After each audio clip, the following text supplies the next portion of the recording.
25 minutes before 11 o'clock. It's time for Ocala Magazine Radio. And in the studio is Ben Baugh, and his guest is Pam Morrison. We're going to talk about the Marion Therapeutic Writing Association, it sounds like. Good morning, Ben. How you doing? Doing great, Larry. Thanks for having me back out here. It's always great to see you and Robin. The weather's a little bit nicer today. The temperature seems to be climbing up to around 70, so I feel a lot better. Yeah, it's really nice. And Pam, nice to meet you. Thank you for coming in. Thank you for having us. We give every opportunity our fullest when we have a chance to talk about what we do. And what do we call it when your reputation precedes you? The Marion Therapeutic Writing Association. You guys do some amazing things. Thank you. We appreciate that.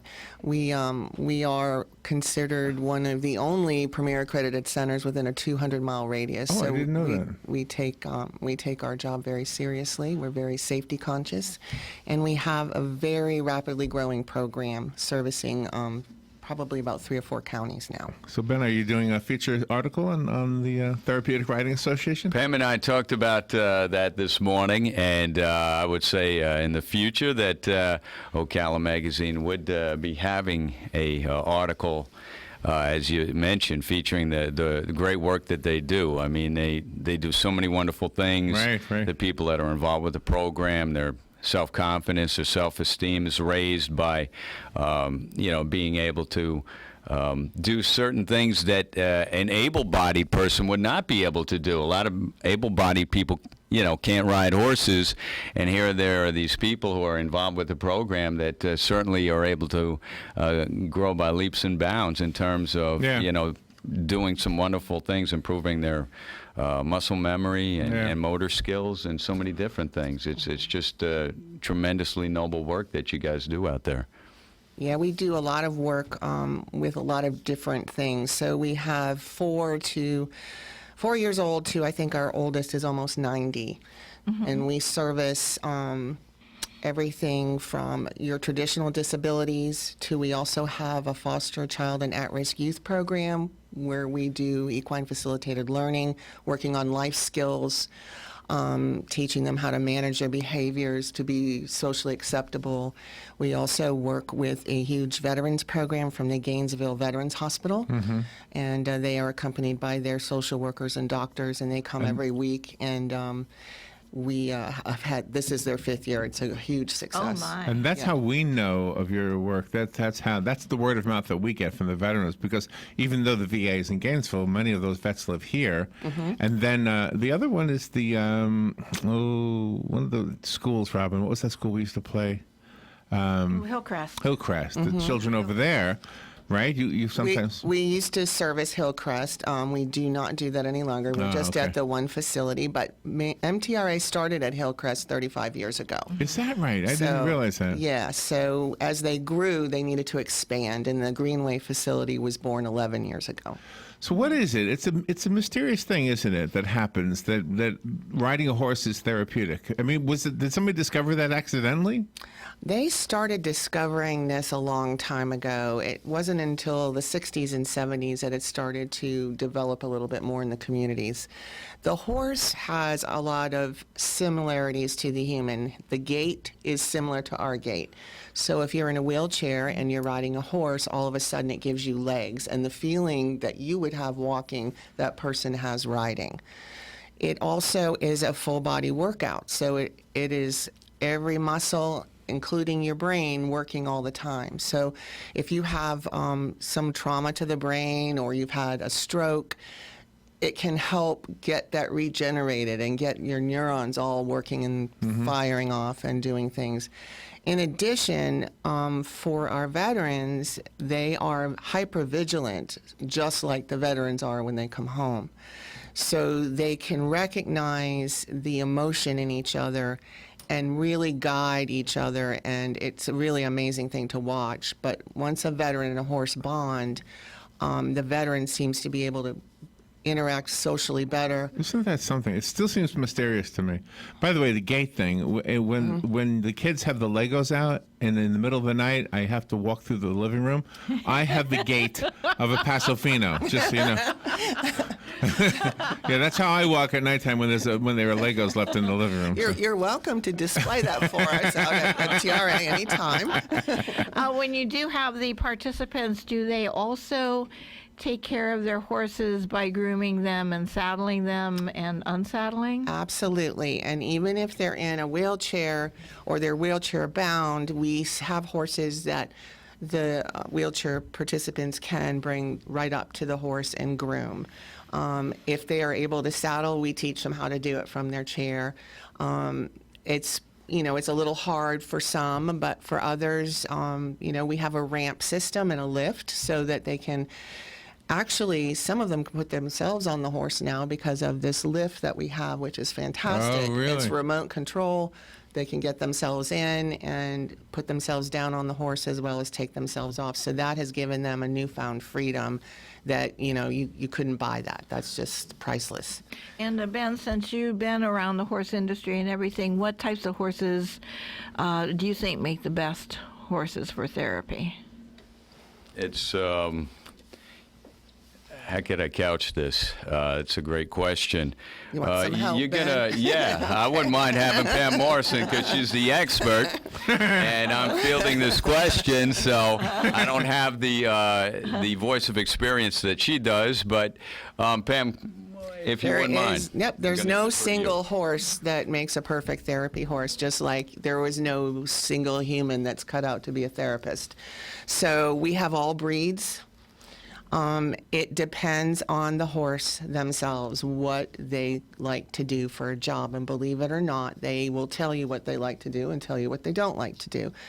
And we have found that it doesn't really matter what their previous job was. We have everything from jumpers to eventers to barrel racers to fancy show horses to trail horses to cowboy horses. We have it all.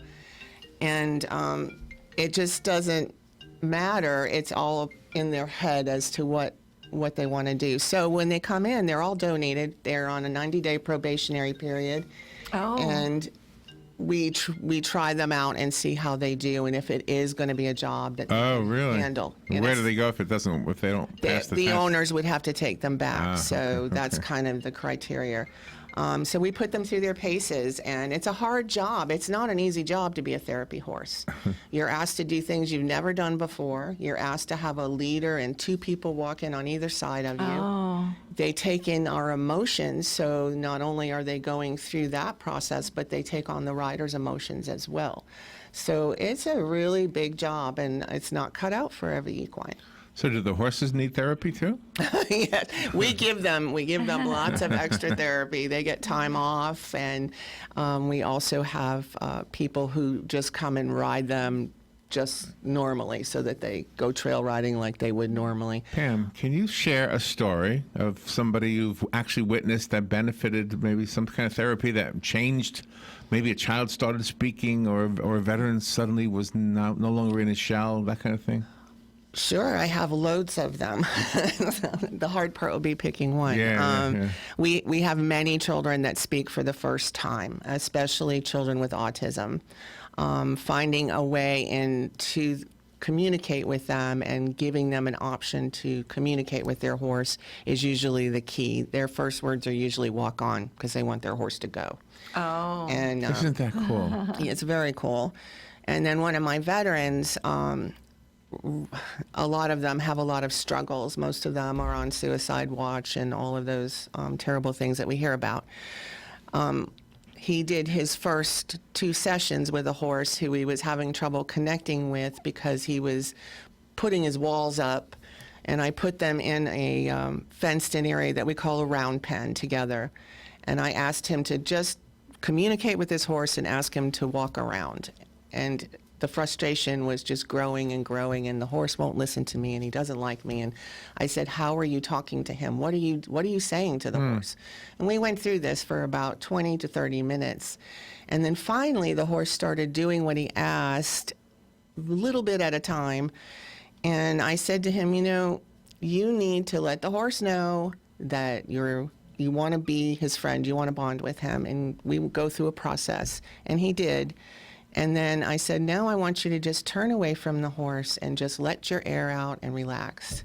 And when he did, the horse turned, walked up behind him, and put his head on his shoulder. Oh. And the man just burst into tears. And his caseworker was there. Oh, that's so sweet. And she said that it was like a breakthrough for him. Like he learned how to put some of those walls down and let something in.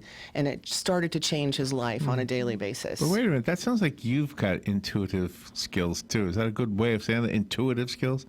Well, you're a therapist also. We are, everyone who works at MTRA is a certified, and now we're credentialed therapeutic riding instructors. We go through PATH International, which is our international organization. Okay. And so we all go through that process. We are always in continuing education. We're always learning new methods, and so for everybody in our field, that's a constant. Yep. And Ben, when you do an article on Marion Therapeutic Riding Association, how do you consolidate everything to make it so precise that you get everything out there that needs to be? Well, obviously, you're going to have to do some in-depth interviewing, not only with the instructors, but, to really take a look at what's involved,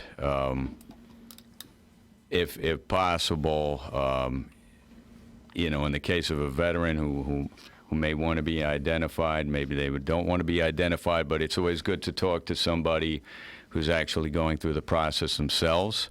But obviously with Pam, being in the executive director's position, the instructors who are also involved with the day-to-day operation, possibly a volunteer who's walking alongside as a handler to get their perspective, to get a better understanding and a better feel, so it's a little bit more palpable for our reading audience.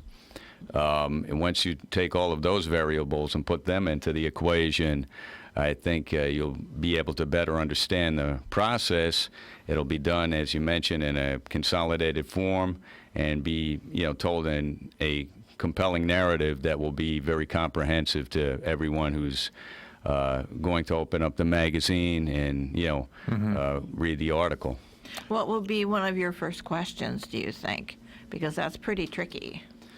Basically, we had talked a bit prior to coming into the studio, and the benefits that are derived by those individuals who are participating in the program, how it's impacted them, not just physically or helping them grow as far as their self-esteem and self-confidence, but, viscerally. I mean, this is something that they're having a connection with the animal themselves. It's the horse and the person, and it's just not the instructor or the handlers. The horse and human connection is something that is so critical to the program itself, and to place an emphasis on that would be something that would probably be the first question I would direct toward Pam and other folks who are involved. Is there ever like separation anxiety, like the horse and the person fall in love with each other, and does the person never, oh man, it's over, or in the horse, do they go through that too? Oh, absolutely. Yeah? They do. And people who donate horses to us, I encourage their owners to come back and visit, because that previous life that horse is never going to forget. They never forget you. So Like a dog. Even more so. Really? Oh, even really? more so emotionally connected. But it does matter, and it is important that connection happen for it to be a whole health experience. Like we just try to give everybody a non-sterile environment to come out in the fresh air, That's why I like Take a different- non-sterile. Isn't Yeah. that nice? Yeah. Out in the dirt Yeah. where horses poop. That's what I like. Yeah, and fresh air everywhere. And many of them tell me when they drive through the gate, they can just let their air out and relax, and they know that they're going to have a good day. So how does somebody become part of that? How do you get do you call the people you work with clients? We do, yes. And how do they connect with you? What do they do? They connect through their doctors. They connect through their organizations, whether it's part of the MS Foundation or the Down Syndrome Society. They connect through word of mouth. We currently have a wait list, a very large one, and I constantly am trying to eliminate it because everybody should get an opportunity. Yeah. And so it's a very needed. It's a very needed thing. I know what And that's like, though, in the doctor's office. Does the doctor say, I'm going to write your prescription, and then you look at the paper? What? I got to ride a horse? I mean, is, well, they do. They suggest to the what? I got to caregivers, go ride a horse? Yeah, that this might be a good alternative for you to try. I wonder, are they reluctant to or resistant to the? Sometimes. Like, do they think this is never going to help me? Do you ever get that Sometimes. kind of person? Yes, all the time. Yeah. Until they try it. And then next thing you know, it's making a difference. And next thing you know, we can't get them to leave. They don't want to leave. Does each horse only have one rider, or do they have a variety of riders per horse, and that horse knows each of their personalities? But we try to match the horse up with the participant as closely as we can. Lots of times we don't always hit the mark, so we'll change that out till we find the right combination. How do you know? You can see it. It's that visible. You can see the connection happen. You can see the smile come on the face. You can see the horse relax. It just is right when it's right. I would feel bad if you said to me, the horse doesn't really like you, Larry. We're going to have to find. I would feel so rejected. No, we'd never say that, Larry. What we would say is, how Yeah, but I how could are you read between the feeling? lines. We'd say, how are you feeling? And you're most likely going to tell me I'm that. fine, but the horse doesn't like me. Oh no, No. that doesn't happen quite that way. Do you have maybe some riders just cannot get on the horse itself? Do you have carriages also that you offer? We do not do driving. I'd love to. I don't have the space to do it. Oh, but okay. what we do offer other options for people who cannot get on a horse. So I do have some veterans that strictly work on the ground with their horses. Oh, okay. And, like I have them now, they're hopefully, knock on wood, they're going to start preparing for an obstacle horse challenge in April where they do Oh. it on the ground with their horse and Oh, my compete. gosh. So, they have options and they enjoy it. They thoroughly enjoy it. Do they have, in their past lives, do the things they used to do sometimes show themselves? For example, if it was a racehorse, do they sometimes just start running fast? And Not necessarily, No? They know what their job is. They're pretty clear. that's pretty cool. And they that know the difference between me and a therapeutic rider. So they may be naughty with me, but they won't be with their client. They just know. I've had horses actually in session stop and refuse to move only for me to find out that the rider was starting to have a seizure. Oh, my. So they're that in tune. Oh, wow. They can feel everything. Wow. And they are very, very in tune. And I mean, that particular incident was just so strange because the horse never wants to stop. It's one of those horses that likes to go, go, go. And he absolutely planted himself and refused to move. Oh, my. And we couldn't tell, so he felt it before we could visibly. Isn't that amazing? Recognize. That's Gosh. amazing. And do you have equine veterinarians on staff? We don't, but Peterson and Smith is our equine vet, and I'm just one little quick text away, and they're there in a hurry if I need them. They're super good with We us. have a veteran show on Thursdays, and so let me tell you one of their stories. One of the guys that was coming in here had PTSD, and he never even acknowledged it. I don't know what it is. He was a Korean War vet, and him and his wife came in here to talk about what happened with you guys, with your organization, awesome. and it was night and day. And she's the one who told us. She said, she stuck with him all these years. even though he wasn't exactly the best, most, it wasn't always good, but, Right, it was but tough, they yeah. loved each other, whatever. And he didn't even acknowledge that he had anything wrong, but he went to a therapist, a human therapist, and then I guess he suggested, or she suggested coming to see you guys, and he fell in love with the horse. And so that's all he could talk about. It was amazing. And then Gary, who he's the chaplain. I'm pointing over, that's where he sits when he comes in. but Gary was there too, and he was saying, I couldn't believe it. It was almost like like God decided to free him from whatever was weighing him down all those years. There's the connection is very special and unique, and it's real. It helps. It really helps. Isn't that amazing, really? When you first noticed or witnessed that, were you as amazed as I'm feeling right now? I was. I actually volunteered at an organization in South Florida, and I said, I found my second career.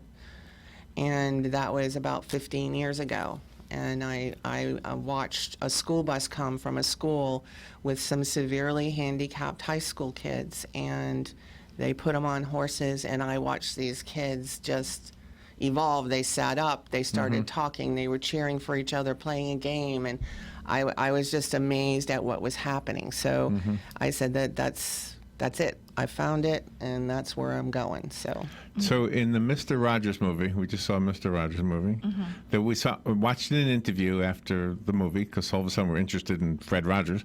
And so his wife was talking about how somebody asked her, did he ever get mad? Well, here was her answer. Her answer was, if the guy putting on the tires was getting under her skin and she wanted to let him know, her husband know, he would come home, and instead of taking her side, he would say, well, maybe something was going on in his life.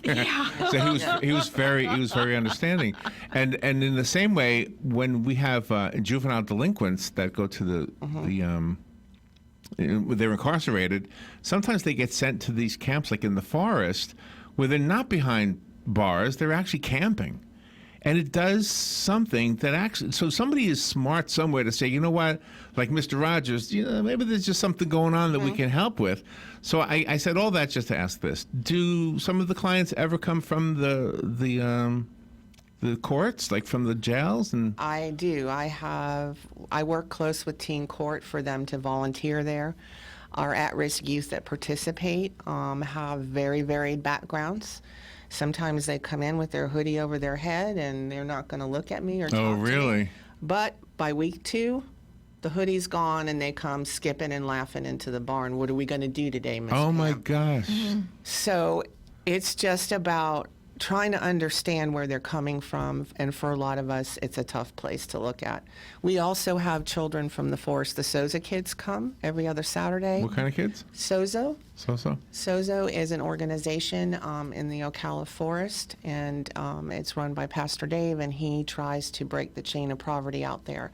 So we've connected with him, and we have a group of kids that come every other Saturday, and they are phenomenal, and they're so excited, and we're teaching them job skills. So we're teaching them things that they could actually do in the equine business, and hopefully with all of the things happening in our area in the couple of years So- ahead, we can help them get a job. So you're from Miami, the Miami area? No, I'm from the Palm Beach area. Okay, but still bigger city. Like Ocala is still a small town. But Ben, you're from Boston, right? Was it No, Boston? believe it or not, I was born in Fifth Avenue and East 98th Street in Mount Sinai Hospital. So Me that's too. almost an insult, Boston and New York. I was born in the same hospital. Same hospital as you. How about that? But okay, so right, and that's actually called Spanish Harlem right there. That's it. So can you imagine an inner city kid who's just like it seems like you're a million miles away from some place that could be like what you're talking about. How much therapeutic benefit would that provide for those kids? Oh, tons, and they do. In Miami, we have centers come up? in Miami. No, there are centers in Miami that take Oh, those really? kids and work with them. So it's not where you are. You could have the same kind of a program in the inner city. Absolutely. So that's amazing. I was thinking part of it was because you're here. No, there's centers all over the world. Path International, we have centers in Japan, Korea, all over the world. Well, this is pretty amazing, Ben, because you were able to find someone like Pam in our community, and you're getting the word out for other people that might not have known about Marion Therapeutic Riding Association. Absolutely, and you know, to promote an organization that's done so much for so many people, and to generate that much more exposure for an organization like Marion Therapeutic Riding Association, it was a no-brainer to have Pam in as a guest today.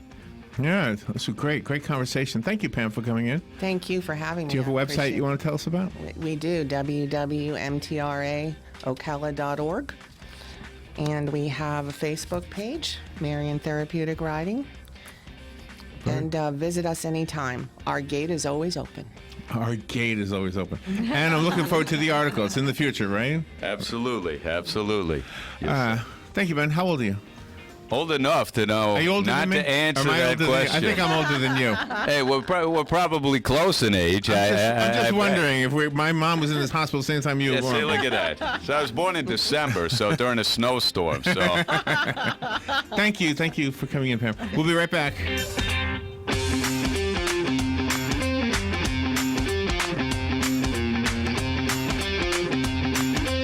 Broadcasting from the Paddock Mall Studios, this is WOCA, Ocala, Gainesville, The Villages, 1370 AM, 96.3 FM, The Source.